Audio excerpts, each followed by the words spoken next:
Hello students, welcome back to my class.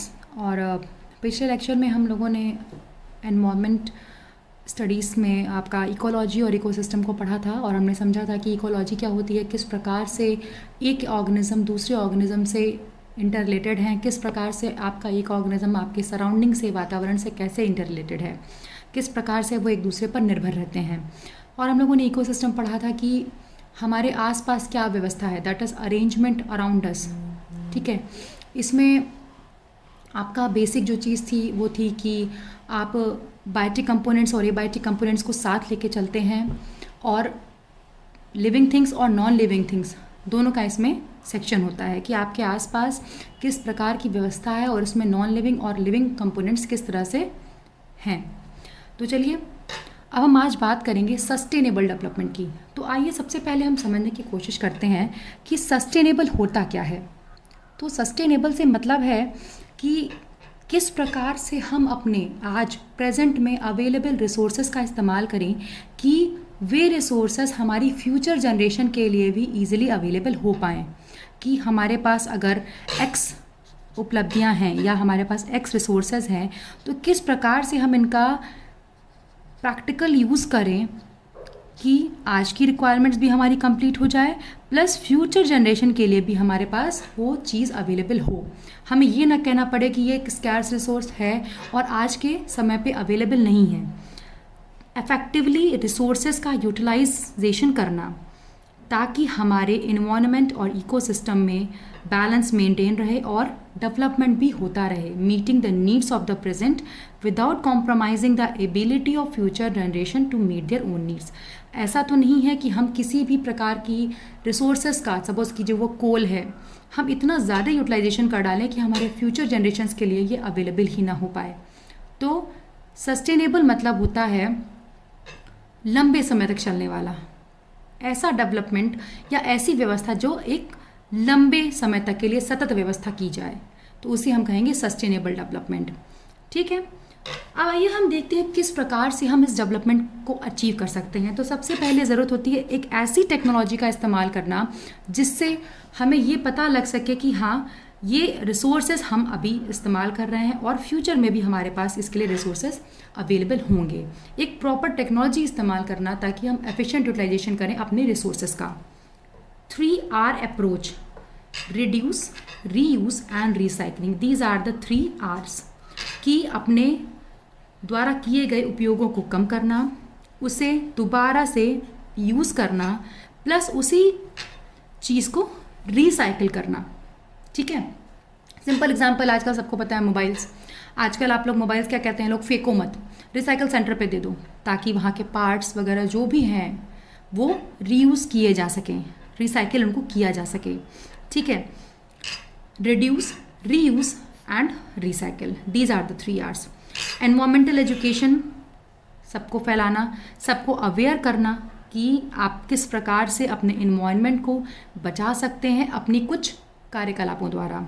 Renewable resources का इस्तेमाल करना, ऐसे रिसोर्सेज जो स्वतः कुछ समय के पश्चात उत्पन्न हो जाते हैं, that are the renewable resources, उनका इस्तेमाल ज़्यादा करना। सोलर, विंड, ये आपके रिन्यूएबल रिसोर्सेज हैं। Conservation of non renewable resources, ऐसे रिसोर्सेज जो समय के साथ एग्जॉस्ट हो जाते हैं, ख़त्म हो जाते हैं, जो स्केर्स हो जाते हैं, these are the non renewable. जैसे आपका कोल, मिनरल ऑयल, ठीक है, ये आपके क्या है, नॉन रिन्यूएबल रिसोर्स हैं। ओवर द टाइम ये रिन्यू या रिन्यूएबल नहीं कहलाए जा सकते। तो इन सब अगर हम चीज़ों को प्रॉपर फॉलो करेंगे तो ये मेजर्स हमें लेने पड़ेंगे, ये एक्शन हमें लेने पड़ेंगे ताकि प्रॉपर सस्टेनेबल डेवलपमेंट हम अचीव कर पाएँ। अब अचीव करने के लिए सबसे इम्पॉर्टेंट चीज़ क्या है, आजकल देखिए हम लोग टोटली व्हीकल्स पे डिपेंडेंट हैं, हम बिल्कुल चलना ही नहीं चाहते। फ्यूल हम इस्तेमाल करते हैं, पेट्रोलियम इस्तेमाल करते हैं, उन पे हमारी डिपेंडेंस अब हो चुकी है। हम कहीं भी जाते हैं बिल्कुल हम चाहते हैं कि हमें तुरंत एक व्हीकल या कन्वेंस मिल जाए और हम बैठ के चले जाएं। तो डिपेंडेंसी हमें कम करनी पड़ेगी अपनी। ये जो हमारे डिपेंडेंट रहने की आदत है इन रिसोर्सेज पे, फॉसल फ्यूल्स पे जैसे कोल है, ऑयल है, इस पे हमें डिपेंडेंसी कम करनी पड़ेगी अपनी। ठीक, जितने भी अवेलेबल हमारे सिंथेटिक केमिकल्स हैं, जैसे आपका लिपस्टिक यूज़ करते हो, आप नेल पेंट्स यूज़ करते हो, रिमूवर यूज़ करते हो, सब में आपका कोई ना कोई केमिकल पड़ा होता है जो कि एक नॉन रिन्यूएबल रिसोर्सेज से बनता है या मिलता है। उस पर हमें कम डिपेंडेंट होना पड़ेगा। फॉरेस्ट को आजकल हम देखिए पेपर्स वगैरह बनाने के लिए। ये जो आपके फेशियल टिश्यूज़ होते हैं, सबसे ज़्यादा पेड़ों का इस्तेमाल इसी में होता है। तो कोशिश कीजिए कि आप फेशियल टिश्यूज़ ना यूज़ कीजिए, बिकॉज सबसे ज़्यादा पेड़ इसी टिश्यू के लिए काटे जाते हैं, जो कि आज हम लोग के लिए बहुत ज़्यादा नीड बन चुकी है। हम पल पल में एक, जहाँ एक का इस्तेमाल होना है हम 10 इस्तेमाल करते हैं। तो ये हमारे जो डिफॉरेस्टेशन हो रहा है, मकान बन रहे हैं, बिल्डिंग्स बन रही हैं, इंडस्ट्रीज़ लग रही हैं, ये तो है ही। साथ ही साथ जो आपका फेशियल टिश्यूज़ के लिए पेपर होता है या आपका नॉर्मल पेपर होता है, उसके लिए भी आप फॉरेस्ट को क्लियर कर रहे हो। तो that is creating a environmental imbalance. ठीक है, रिसाइकिल और यूज़ करना रीयूज़ करना प्रोडक्ट्स को। ठीक है, आप जो अवेलेबल रिसोर्सेज हैं उसको रिसाइकिल करिए, रीयूज़ करिए। इन्हीं मेजर्स को आप अगर फॉलो करेंगे तो आप सस्टेनेबल डेवलपमेंट ज़रूर अचीव करेंगे। नेक्स्ट आइए बात क्लासिफिकेशन ऑफ रिसोर्सेज। तो अगर जो भी हमारे पास संसाधन उपलब्ध हैं, उसमें एक होता है रीन्यूएबल, एक होता है नॉन रीन्यूएबल। रीन्यूएबल रिसोर्सेज वे होते हैं दैट कैन बी रीप्लेनिश्ड और रीन्यूड नेचुरली, जो कि कुछ समय के पश्चात या कुछ समय बाद खुद से ही रीजनरेट हो जाते हैं, रिक्रिएट होते हैं, जैसे कि air, water, wind and solar energy. जितना हो सके हमें इनका इस्तेमाल करना चाहिए। जैसे आपकी पवन चक्की होती है, ठीक है, और आपका सोलर कुकर होता है, तो ये आप इजीली यूज़ कर सकते हो। नॉन रिन्यूएबल एनर्जी रिसोर्सेज में आपके आते हैं ऐसे नेचुरल रिसोर्सेज जो कि लिमिटेड क्वांटिटी में हमारे पास अवेलेबल हैं और समय के उपरांत इसको हम रीन्यू या रिप्लेनिश नहीं कर सकते। जैसे एग्जॉस्टेबल रिसोर्सेज कि ये ख़त्म हो सकते हैं और हमें दोबारा इजीली अवेलेबल नहीं हो सकते। जैसे कोल है, पेट्रोलियम, ये सब आपके नॉन रिन्यूएबल एनर्जी रिसोर्सेज हैं जो कि समय के साथ दोबारा रिन्यू नहीं किए जा सकते। चलिए और आगे बढ़ते हैं और अब बात करते हैं फूड चेन की। ये टॉपिक हमारा इकोसिस्टम और इकोलॉजी के बीच का टॉपिक था जो कि रह गया था। तो आइए से हम डिस्कस करते हैं food chain. Food chain simply आपको बताता है कि हु ईट्स हुम, कौन किसे खाता है। ये एक तरह की चेन है जो कि डिफाइन करती है एनर्जी ट्रांसफ़र का एक लेवल, कि किस तरह से एक जानवर अगर दूसरे जानवर को खाता है तो किस प्रकार से फूड एनर्जी का ट्रांसफ़र हो रहा है from one organism to another organism. Who eats whom show करता है कि फूड एनर्जी किस प्रकार से ट्रांसफ़र हो रही है एक ऑर्गेनिज्म से दूसरे ऑर्गेनिज्म तक। तो अगर आप फॉरेस्ट की बात करें तो प्लांट को डियर ने खाया, डियर को लॉयन ने खाया। प्लांट से जो एनर्जी मिली डियर तक पहुंची, डियर को लॉयन ने खाया, लॉयन तक एनर्जी पहुंची। तो फूड एनर्जी प्लांट से डियर में गई, डियर से लॉयन में गई। प्राइमरी ये आपका क्या है, प्रोड्यूसर है प्लांट्स, ये आपका प्राइमरी कंज्यूमर, ये आपका सेकेंडरी कंज्यूमर। ठीक, ग्रास लैंड पे अगर आप देखिए तो प्लांट्स को रैट ने खाया, रैट को कैट ने खाया एंड कैट को डॉग ने खाया। तो प्लांट से एनर्जी गई रैट में, रैट से गई कैट में और कैट से डॉग में। तो फूड एनर्जी का ट्रांसफ़र होता है। ठीक, और कौन किसे खा रहा है, प्लांट को रैट ने खाया, रैट को कैट ने खा लिया। तो ये आपका किस तरह से लेवल ऑफ एनर्जी डिसाइड होती है। ठीक है, अब जब हम ढेर सारी फूड चेन्स को आपस में कनेक्ट कर देंगे तो वो बनता है फूड वेब। ठीक है, खाने का जाल। ठीक, ये थी खाने की चेन कि किस प्रकार से चेन बढ़ती चली जा रही है और कौन किसको खा रहा है, किस प्रकार से खाए गए फूड के द्वारा एनर्जी किस तरह से ट्रांसफ़र हो रही है। जब हम large number of food chains को आपस में इंटरकनेक्ट कर देंगे, that will be your food web. The network of large number of food chain existing in an ecosystem is called as food web. ठीक है, जब हम large number of food chains को जो कि एग्जिस्ट कर रही हैं उनको आपस में कनेक्ट कर देंगे तो that is your food web. अब देखिए इसी में आपके 6 फूड चेन्स हैं, हमने 6 फूड चेन्स को कनेक्ट किया है, that's why it is called food web.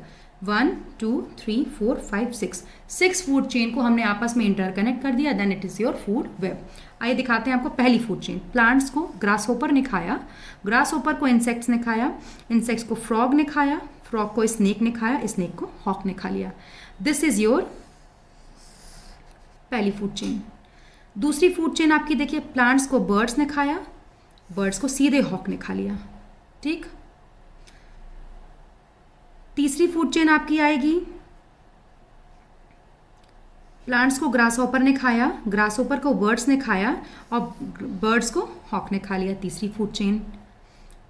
चौथी फूड चेन, प्लांट्स को रैट ने खाया, रैट को स्नेक ने खाया, स्नेक को हॉक ने खा लिया, that is your fourth food chain. Plants को रैट ने खाया, रैट को हॉक ने, that is your 5th food chain. और 6ठी फूड चेन, प्लांट्स को सीधे रैबिट ने खाया, रैबिट को हॉक ने खा लिया, this is your 6th food chain. तो आप ये देखिए कि फूड वेब क्या है, खाने का जाल, ठीक। तो जब हम नंबर ऑफ फूड चेन्स को आपस में इंटरकनेक्ट कर देंगे, that will be your food web, ठीक है। तो आई होप सो स्टूडेंट्स, आपको आज ये समझ में आया होगा। अब आगे बढ़ते हैं हम। अब हम बात करते हैं फूड चेन के टाइप्स की, कि फूड चेन हमारे कितने टाइप्स के होते हैं। तो 2 प्रकार के होते हैं, ग्रेजिंग और डेट्रिटस, ठीक है। एक और होता है parasitic, but it is not of use. Parasitic scientist describe करते हैं, बट जो 2 बेसिक्स हैं वो हैं ग्रेजिंग और डेट्रिटस। ग्रेजिंग फूड चेन आपकी वो फूड चेन है जो कि स्टार्ट करती है smaller organism to the larger organism. जैसे कैट को खाया आपके डॉग ने, डॉग को खाया आपके लॉयन ने, that is your grazing food chain, जो स्मॉलर ऑर्गेनिज्म से लार्जर ऑर्गेनिज्म में जाती है। कि रैट है, रैट को कैट ने खाया, कैट को लॉयन ने खा लिया, तो ये स्मॉलर ऑर्गेनिज्म से लार्जर ऑर्गेनिज्म तक गई, तो ये आपकी हो गई ग्रेजिंग फूड चेन, ठीक है। ये हर्बीवोरस फूड चेन होती है आपकी। Generally 50% of net production is grazed by the herbivores and remaining 50% goes to the decomposers, ठीक है। मतलब क्या हुआ कि जो आपकी ग्रेजिंग चेन होती है, ग्रेजिंग जो एनिमल्स होते हैं जैसे आपकी गोट है ना, वो 50% of the net production graze करते हैं, और बाकी जो 50% होता है वो डिकम्पोजर्स तक जाता है, यानी डेड ऑर्गेनिजम्स या बैक्टीरिया पे, ठीक है। डिकम्पोज जो करते हैं बैक्टीरिया वगैरह, 50% वहाँ जाता है, ठीक है, जो कि स्मॉलर ऑर्गेनिज्म से लार्जर ऑर्गेनिज्म तक ये फ्लो करती है। डेट्रिटिस जो फूड चेन होती है वो आपकी डेड प्लांट्स या एनिमल से स्टार्ट होती है and goes to the micro organisms, ठीक है। Starts from the dead plants and animals, dead plants या एनिमल से स्टार्ट होती है। अगर कोई प्लांट है वो सड़ गया, या एनिमल कोई किसी की एनिमल की डेथ हो गई और वो धीरे धीरे डीके होने लगता है, तो जो डेड पार्ट जो आपका बैक्टीरिया है वो उसे डीके करता है धीरे धीरे। तो this is your detritus food chain. तो आपके पास 2 फूड चेन्स है, grazing and detritus. Grazing food chain आपकी smaller organism to larger organism तक जाती है, और डेट्रिटिस फूड चेन जो आपकी होती है वो डेड प्लांट से स्टार्ट होती है या डेड एनिमल से स्टार्ट होती है और माइक्रो ऑर्गेनिजम्स तक जाती है और प्रोड्यूसर तक जाती है। कैसे? सपोज करिए आपको कोई डेड पार्टिकल है, ठीक है, कोई एनिमल है, ये डीके होना शुरू किया बैक्टीरिया के द्वारा, फिर बैक्टीरिया के थ्रू वो कहाँ चला गया, वापस प्रोड्यूसर्स में चला गया, यानी प्लांट्स में चला गया। This is your detritus food chain, ठीक है। तो आई होप सो स्टूडेंट्स, आपको आज का लेक्चर समझ में आया होगा। आप इसको स्टडी कीजिए, मिलते हैं तब फिर नेक्स्ट लेक्चर में, तब तक के लिए थैंक यू।